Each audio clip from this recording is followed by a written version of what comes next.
Φίλες και φίλοι, γεια σας. Καλώς ήλθατε στο κανάλι μας.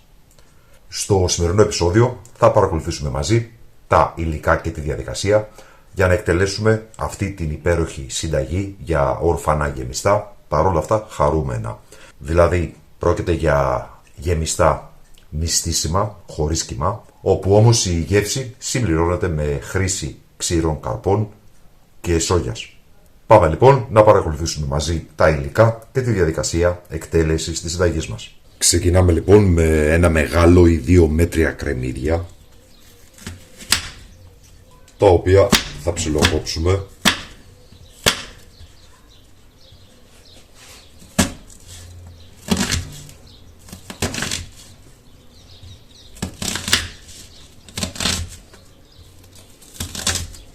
Εδώ έχουμε τα λαχανικά που θα γεμίσουμε, είναι 5 ντοματούλες, 5 πιπεριές.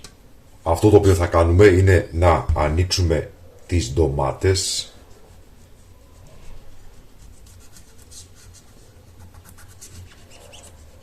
Παίρνουμε την ντομάτα και με τη βοήθεια ενός κουταλιού θα αδειάσουμε το εσωτερικό της μέσα σε ένα μπολ.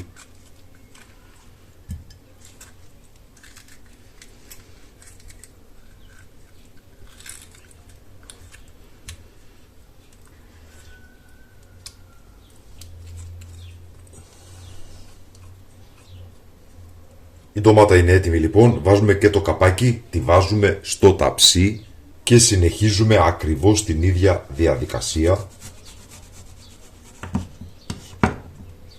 με τις υπόλοιπες ντομάτες.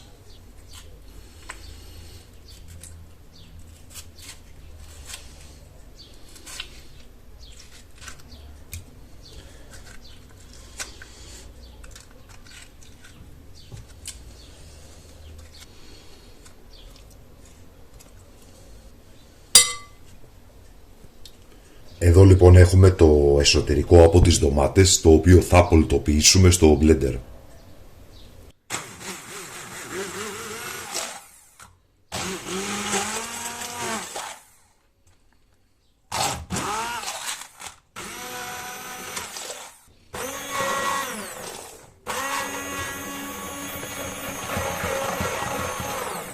Η ντομάτα μας είναι έτοιμη, αλεσμένη, οπότε σειρά έχουν οι πιπεριές μας.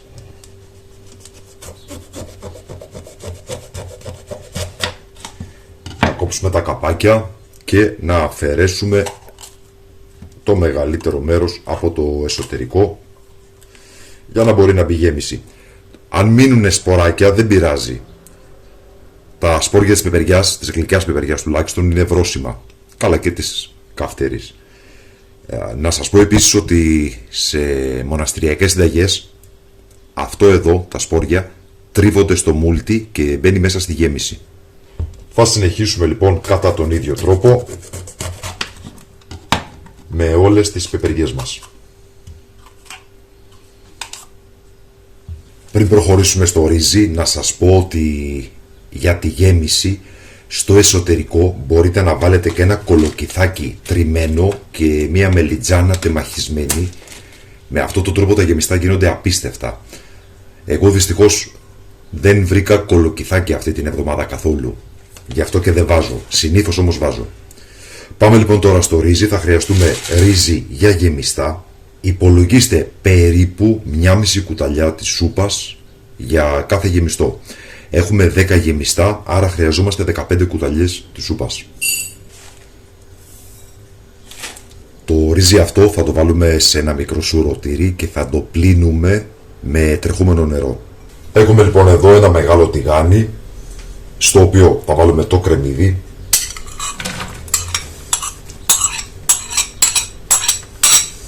Θα προσθέσουμε ελαιόλαδο περίπου στα 80 μιλιλίτρα.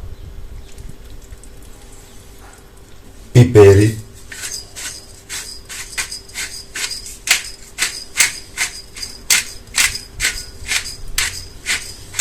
περίπου στα 70 κράκ. Αλάτι, θα χρειαστούμε δυόσμο. Εγώ βάζω ξηρό, αλλά πηγαίνει πάρα πολύ καλά και ο φρέσκος. Θα σοτάρουμε λοιπόν το κρεμμύδι μέχρι να γυαλίσει.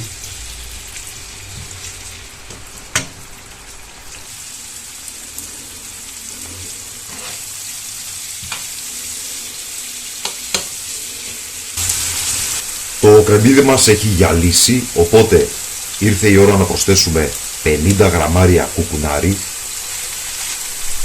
και συνολικά περίπου στα 80 γραμμάρια ηλιόσπορο και κολοκυθόσπορο. Δοκιμάστε τα, δίνουν πολύ ωραία γεύση και σώμα στα γεμιστά. Θα προσθέσουμε το ρυζί, 80 με 100 γραμμάρια, κιμάς σόγιας, προαιρετικό υλικό, δίνει την αίσθηση του κιμά μέσα στα γεμιστά σας.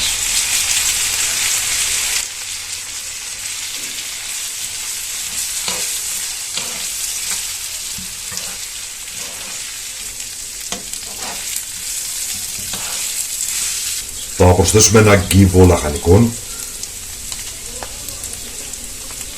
λίγο νερό,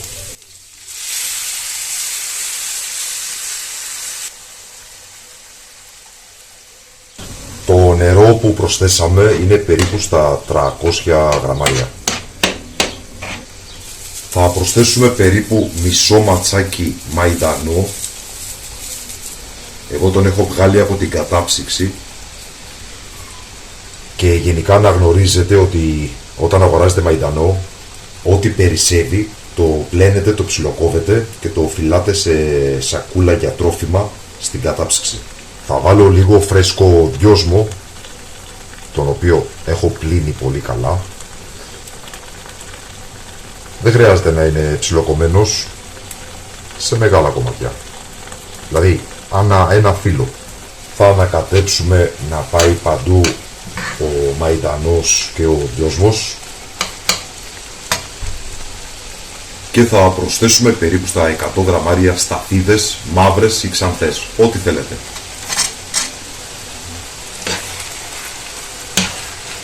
Και στο σημείο αυτό θα προσθέσουμε την μισή από την ντομάτα, από το εσωτερικό της ντομάτας που έχουμε κολυτοποιήσει.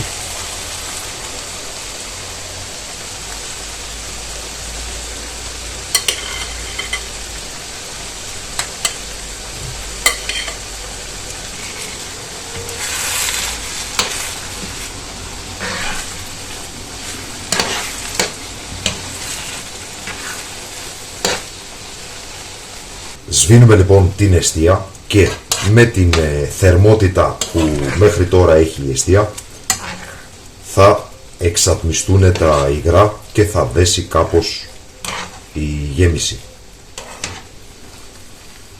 Αν φτιάξετε αυτή τη συνταγή πάντως θυμηθείτε με και μέσα στη γέμιση βάλτε και ένα τριμμένο κολοκύθι και μια τριμμένη μελιτζάνα.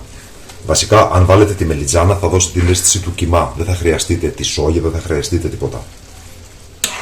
Επίσης να σας πω ότι καλό είναι να περιμένετε να πέσει λίγο η θερμοκρασία πριν αρχίσετε να γεμίζετε τις ντομάτες και τις πεπεριγές, γιατί μπορεί να καείτε. Το έχω πάθει πάρα πολλές φορές. Η γέμισή μας είναι έτοιμη. Θα περιμένουμε λίγο να πέσει η θερμοκρασία, να εξατμιστούν λίγο τα υγρά και θα γεμίσουμε τις ντομάτες και τις πιπεριές μας. Η γέμιση είναι έτοιμη, έχει λίγο πέσει η θερμοκρασία, οπότε μπορούμε να προχωρήσουμε τη διαδικασία. Αυτό το οποίο θα κάνουμε τώρα είναι να βάλουμε από μία κουταλιά γέμιση σε κάθε γεμιστό. Αυτό το κάνουμε για να την ισομοιράσουμε. Όταν βάλουμε σε όλα από μία θα προχωρήσουμε από δεύτερη, τρίτη κτλ.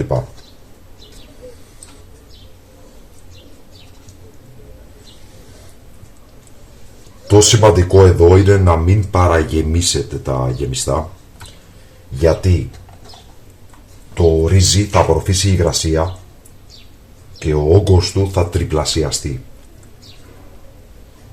Οπότε πρέπει να υπάρχει το σχετικό περιθώριο για να μπορεί να ψηθεί το ρύζι σωστά. Και τώρα λοιπόν που βάλαμε από μία κουταλιά σε κάθε γεμιστό, προχωράμε με τη δεύτερη και ούτω καθεξής, μέχρι να ολοκληρώσουμε με τη γέμιση. Τα γεμιστά μας είναι έτοιμα, τα έχουμε γεμίσει. Προσοχή, τι κάνουμε τώρα. Θα τα πιάσουμε ένα-ένα, θα τα κλείσουμε και δεν θα τα αφήσετε έτσι μέσα στο ταψί, αλλά θα τα γυρίσετε από την ανάποδη. Γιατί το κάνουμε αυτό? Το άνοιγμα πρέπει να είναι από κάτω για να μπορεί το ρύζι να απορροφήσει η υγρασία από το ταψί και να ψηθεί. Αλλιώς θα έχετε ένα ξερό ρύζι μέσα στα γεμιστά σας.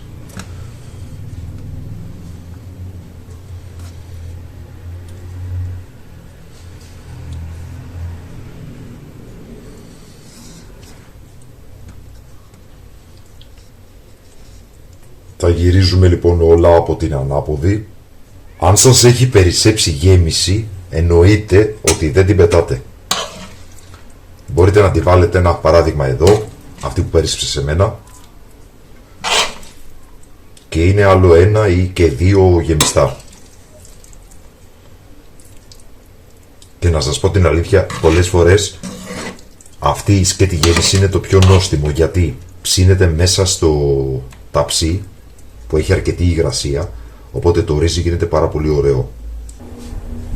Προσοχή επίσης σημαντικό, με ένα μαχαίρι θα τρυπήσουμε τα γεμιστά όσο γίνεται πιο χαμηλά.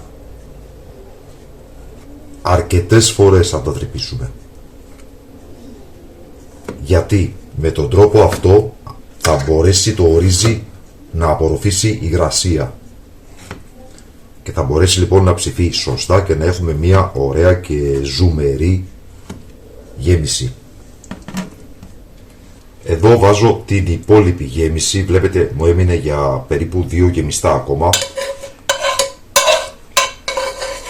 Εννοείται πως δεν θα πάει χαμένη. Και τώρα θα βάλουμε λίγες πατατούλες στα ενδιάμεσα σημεία μέσα στο ταψί μας. Οι πατάτες είναι πάρα πολύ νόστιμες μέσα στα γεμιστά και επίσης ακινητοποιούν τα γεμιστά μας, περιορίζοντας δηλαδή το χώρο μέσα στο ταψί.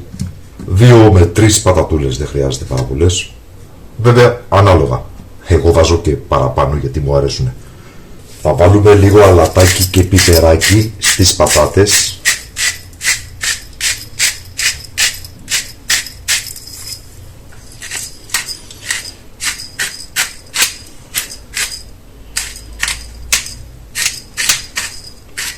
Βλέπετε σε αυτή τη φάση μόνο στις πατάτες. Την υπόλοιπη ντομάτα που μας έχει περισσέψει θα βάλουμε από μία κουταλιά πάνω από κάθε γεμιστό.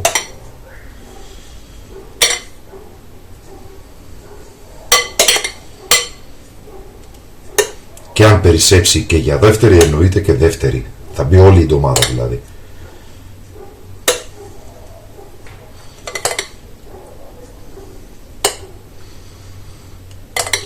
Με τον τρόπο αυτό είμαστε σίγουροι ότι έχουμε διαμοιράσει σωστά την σάλτσα, την ντομάτα μέσα στο ταψί μας. Η υγρασία θέλουν και τα τμήματα που έχουμε βάλει τη σκέτη γέμιση, οπότε πάνω και από αυτά. Λίγο λάδι πάνω από κάθε γεμιστό.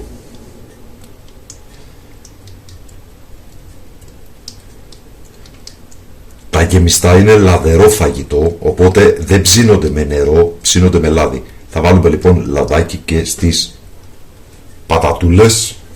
Προαιρετικά λίγη τριμμένη φρυγανιά πάνω από κάθε γεμιστό.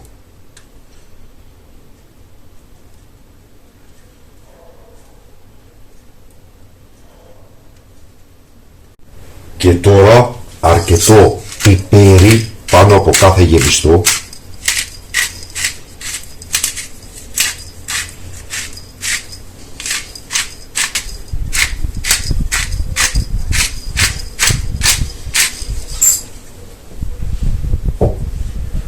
Και επίσης αρκετό αλάτι πάνω από κάθε γεμιστό.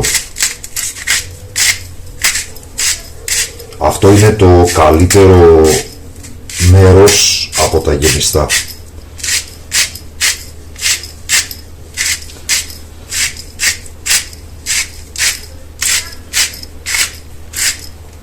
Θα προσθέσουμε περίπου στα 200 μιλιλίτρα νερό.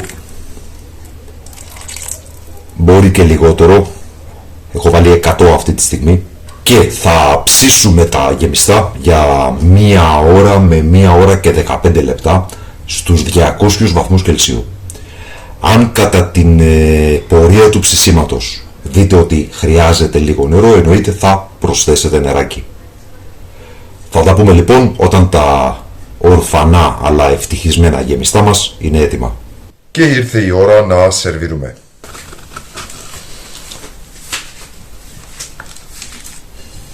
Θα βγάλουμε λοιπόν μια ωραία ντομάτα και φυσικά την πιπερίτσα. Φυσικά θα βάλουμε και τις πατατούλες